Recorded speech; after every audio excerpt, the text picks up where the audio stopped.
Ladies and gentlemen.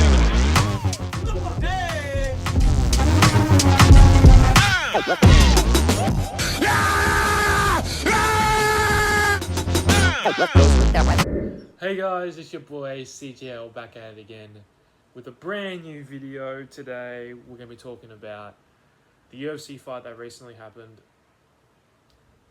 4 or 5 days ago. Alex Pereira took on MAGOMED ANKALAEV in a light heavyweight title contest, and we saw the results. If you don't know what happened, basically the fight ended in round 1. A TKO. Alex Pereira caught MAGOMED with an overhand right, as MAGOMED was in orthodox position, and MAGOMED's not an orthodox fighter, he's a southpaw fighter. He caught him in an orthodox position. MAGOMED was hurt. He immediately shot for the takedown. Alex stuffed it and just started raining down shots as MAGOMED was in bottom guard. Just started boom, boom, boom.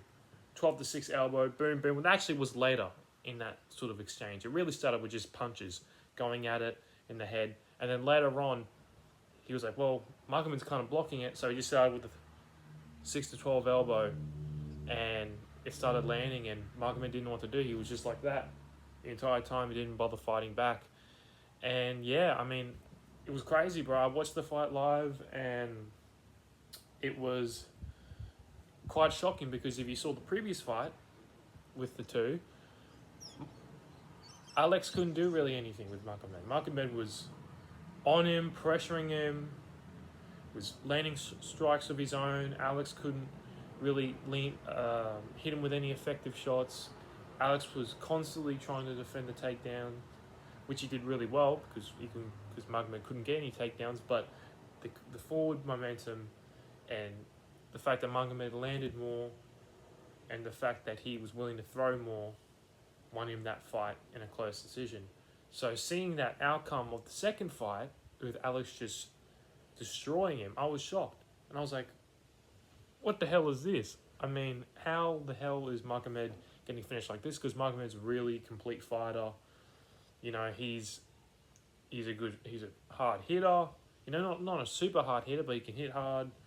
He can wrestle. He can, you know, he's not a great boxer, but he can mix it up. He's got some great kicks. He's a really good all-round fighter.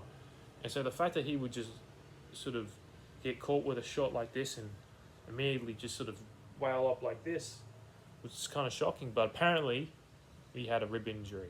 So apparently he had a rib injury going into the fight, and that's what it really affected. But saying that, everyone knows that boxers, UFC fighters, athletes in general go into competition with injuries. That's a fact.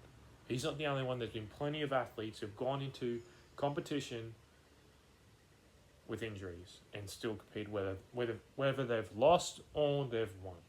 So, yeah, I mean, listen, who's next for Alex? Who knows? I mean, I think he should go up to heavyweight to fight Tom. If Tom gets past Cyril Gane, I mean, that's the fight to make.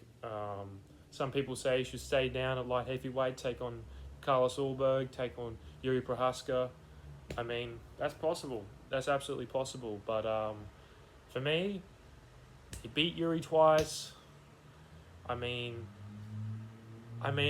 listen, I wouldn't be upset if they get Carlos a shot, because Carlos hasn't versed him, but I just can't see him beating Alex, especially the way he looked against MAGOMED. And I thought MAGOMED was going to be the fighter to beat in the light heavyweight division. He was going to be the fighter to beat. And he was the best fighter in that division, outside of Alex. And I thought he was the best fighter. I thought MAGOMED was going to win the fight, to be honest with you. So I'm not going to sit there and be like, oh, I thought Alex would win. No, I didn't think Alex would win. But he did, and he proved me wrong. And I'm happy to be proven wrong, because he's such a great fighter. He's got a great style, very entertaining.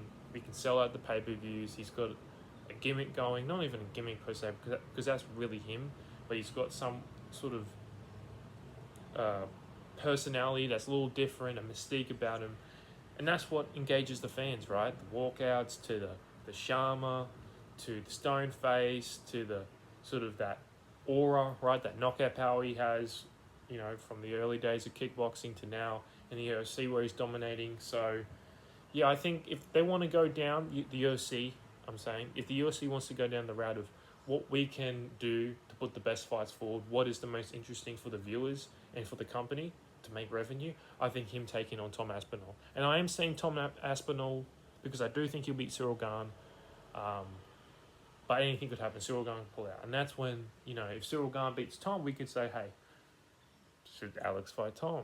I mean, sorry, should Alex fight Cyril? Should Alex fight, you know, Tom?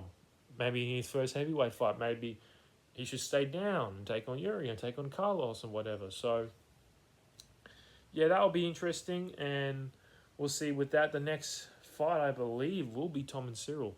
The next pay-per-view. So, I could be wrong. I don't really get in with this stuff. I don't keep track of it. I've got so much stuff on. But I think Tom and Cyril's next. So, we'll see the outcome of that fight. We'll see what happens. And, yeah, that was just my review on the UFC. So make sure to subscribe, hit that like button, hit that notification button. I need a subscriber on the channel. I need something going for me in that matter because I put up 9 videos and not 1 subscriber. So I need 1. I need 1, okay?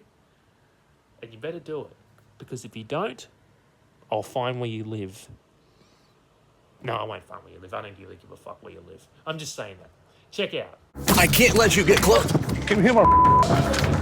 Stop.